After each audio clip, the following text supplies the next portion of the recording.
Sweden, a land of ethereal beauty where the northern lights dance across the sky like a celestial ballet. A utopia of social welfare, education, and equality, where the quality of life is amongst the highest in the world. But what if this paradise has a dark secret, one that's shattering its peaceful image? A secret so upsetting, it's turning Sweden into what many would consider unthinkable. The gun violence capital of Europe.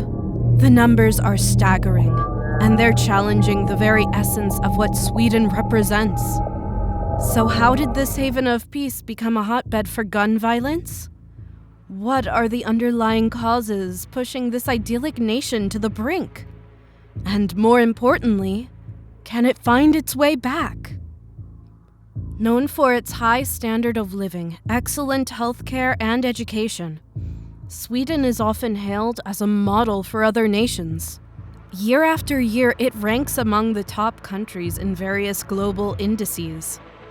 It's a place where prosperity and peace often go hand in hand. A nation of innovation, culture, and Nobel laureates, Sweden is a beacon of what society can achieve. But even in this near-utopian society, a troubling issue is emerging from the shadows. Gun violence, a term rarely associated with Sweden, is now making headlines, causing ripples of concern across this peaceful nation.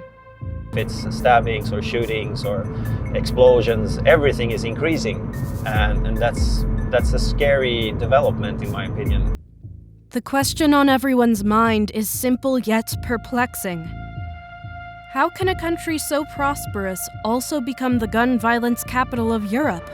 What underlying issues are fueling this paradox?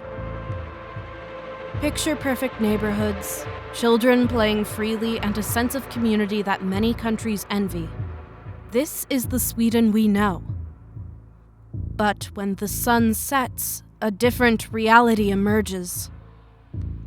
The tranquility is shattered by the sound of sirens and the harsh reality of gun violence. In recent years, Sweden has seen an alarming rise in gun violence. In 2020, there were 366 incidents of shooting, where 47 people were killed and 117 were wounded, marking a 10% increase from the previous year. For the people living here, the statistics are not just numbers. They are a daily reality that's hard to ignore. I don't know exactly what happened with our society, and I don't know how they lost control over certain areas, but they did. Lives are being lost, families torn apart, and communities are living in fear. Fast forward to 2022, and the situation has only worsened. The number of shootings reached a staggering 391, with 62 of these incidents resulting in fatalities. With such alarming statistics, one might wonder, how does Sweden's gun violence compare to the rest of the world?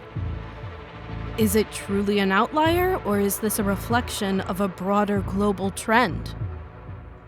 As we delve deeper into this crisis, it is crucial to put Sweden's gun violence in a global context.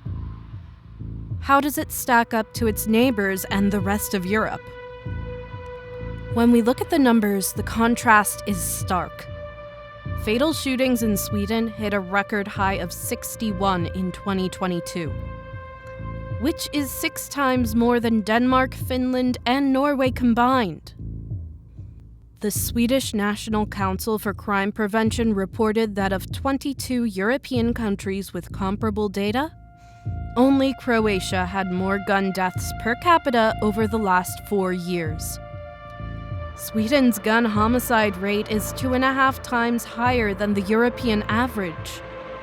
Shockingly, 75% to 80% of these deadly shootings remain unsolved. But what is truly alarming is how quickly this change has occurred. In less than a decade, Sweden has jumped from one of the lowest rates of gun violence in Europe to one of the highest, overtaking Italy, the Balkans, and Eastern Europe. But what's truly alarming is how quickly this change has occurred. In less than a decade, Sweden has jumped from one of the lowest rates of gun violence in Europe to one of the highest, overtaking Italy, the Balkans, and Eastern Europe. What's even more concerning is that 75% to 80% of these deadly shootings remain unsolved, leaving families without closure and communities in fear. The spiking gun homicide is closely linked to criminal milieus in socially disadvantaged areas. Shooting fatalities have more than doubled in the past decade. Despite these alarming numbers, Sweden has an internationally low murder and homicide rate, with approximately 1.14 reported incidents of murder or manslaughter per 100,000 people. This paradox raises a question about the nature of violence in Sweden. So, what's driving this disproportionate rate of gun violence in Sweden? Is it an isolated issue or a symptom of a larger, more complex problem? Enjoying this? Subscribe for more in-depth and provocative stories, and stay tuned with us. As we grapple with the complexities of gun violence in Sweden, it is crucial to examine the root causes that have contributed to this alarming trend. Organized crime plays a significant role in the escalation of gun violence in Sweden. 8 out of 10 shootings are linked to organized crime, often involving competitions over the drug and weapons trade. Another contributing factor is the understaffed police force. Budget cuts over the past decade have left fewer officers on the streets, creating a vacuum that enables more criminal activity. Of the killing.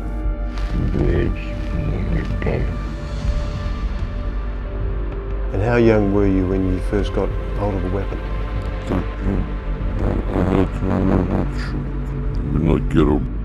The influx of illegal firearms is also a significant concern.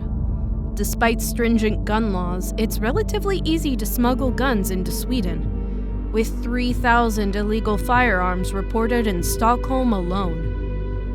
Critics argue that lenient sentencing for gun crimes and gang violence has historically been light in Sweden compared to the rest of Europe, allowing criminals to act with impunity. Lastly, we must address the elephant in the room: immigration and integration. Sweden has historically been Europe's most welcoming country for refugees, even accepting more refugees per capita than any other European nation in 2015. This open-door policy has been hailed as a humanitarian triumph.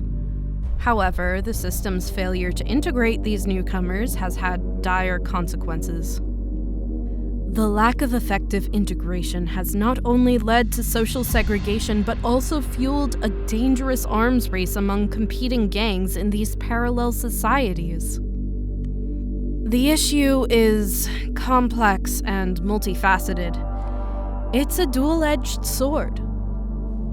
While Sweden's open-door policy has been humanitarian, the lack of effective integration measures has had dire consequences, contributing to the rise in gun violence we see today.